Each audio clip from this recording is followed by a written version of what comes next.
आज हम स्टार्ट करेंगे एक प्रॉब्लम से। प्रॉब्लम ये है कि हमारे पास 3 नंबर्स हैं और हमने इनको ऑर्डर करना है। हमने बताना है कि सबसे बड़ा कौन सा, सबसे छोटा कौन सा और इनके दरम्यान में कौन सा है। हम देखें अगर तो ये काफ़ी कॉम्प्लिकेटेड तरीके से लिखेंगे। हम चाहेंगे कि इनको ईजी वे में लिखें, थोड़ा बेहतर तरीके से लिखें। तो पहली है 2⁻⁻4 टू द पावर -2। हमें एक्सपोनेंट रूल्स आप पता है आप लोगों को।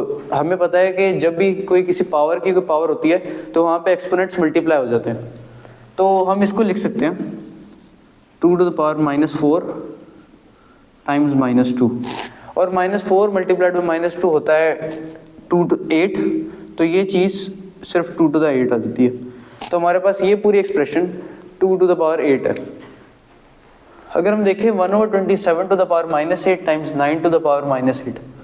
हमें रेसिप्रोकल्स का तो ये पता है कि जब भी हम लोगों के पास रेसिप्रोकल होता है हम उसको एक नंबर में किस तरह कन्वर्ट कर सकते हैं कि हम जो हमारे पास पावर होती है वो नेगेटिव हो जाती है। लेकिन यहाँ पे क्योंकि हमारे पास पहले ही -8 है तो जब इसका हम रेसिप्रोकल लेंगे तो ये हमारे पास +8 हो जाएगा। तो हम इसको लिख सकते हैं 27 to the power 8 times 9 to the power -8। अब 9 टू द पावर -8 को भी हमें पता है कि हम रेसिप्रोकल से लिख सकते हैं 27 to the power 8 times 9 to the power 1/9 to the power 8। अब हमें यहाँ पे 2 नंबर्स हैं और हमारे पास रेसिप्रोकल मल्टीप्लाई हो रहा है। तो इसका मतलब है कि 9 टू द पावर 8 डिवाइड हो रहा है 27 टू द पावर 8 से।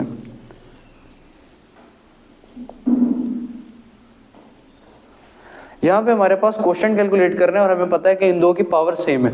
तो हम इसको लिख सकते हैं क्वोशंट पावर 8, क्योंकि हमें पता है कि 27 की भी पावर 8 थी और 9 की भी पावर 8 थी। और ये चीज़ हमें पता है कि ये आती है 3 और इसकी पावर 8। तो हमारे पास ये पूरी एक्सप्रेशन 3 टू द पावर 8 है। अगर हम ये कैलकुलेट करें तो हमें पता है 9 जो है वो है 3 स्क्वायर और 81 है 3 to the power 4 divided by 3 to the power -3। अब हम एक्सपोनेंट रूल से हमें पता है कि जब हमारे पास 2 नंबर्स मल्टीप्लाई हो रहे हैं और हमें बेसिस सेम है, एक्सपोनेंट डिफरेंट है, तो हम एक्सपोनेंट्स को ऐड करते हैं। तो ये चीज़ आ जाती है 2 + 4 divided by 3 to the power -3। जब 2 नंबर्स डिवाइड हो रहे होते हैं तो एक्सपोनेंट रूल्स हमें आते हैं। हमें पता है कि जब भी 2 नंबर डिवाइड हो रहे होते हैं हमें पता है बेसिस सेम है, दोनों की 3 है, तो हम एक्सपोनेंट्स को माइनस करते हैं।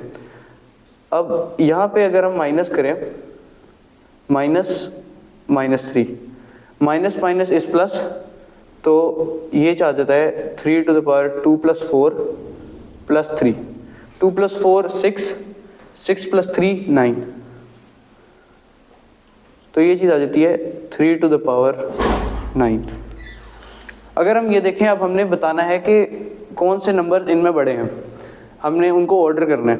तो सबसे पहले देखें कि 2 to the power 8 3 to the power 8 के छोटा है, क्योंकि हमें पता है एक्सपोनेंट सेम है और बेसिस जो है बेसिस 3 बड़ी है, 3 बड़ा है। तो और अगर हम देखें 3 टू द पावर 9 और 3 टू द पावर 8 में, तो हमें पता है कि बेसिस अगरचे सेम है लेकिन एक्सपोनेंट 3 टू द पावर 9 का बड़ा है। तो हमारे पास ये सबसे बड़ा नंबर होगा, ये दूसरे पे होगा और ये सबसे छोटा नंबर है। तो ये 1 पे, ये 2 और ये 3, और हम इस तरह इसको ऑर्डर कर देंगे। Thank you.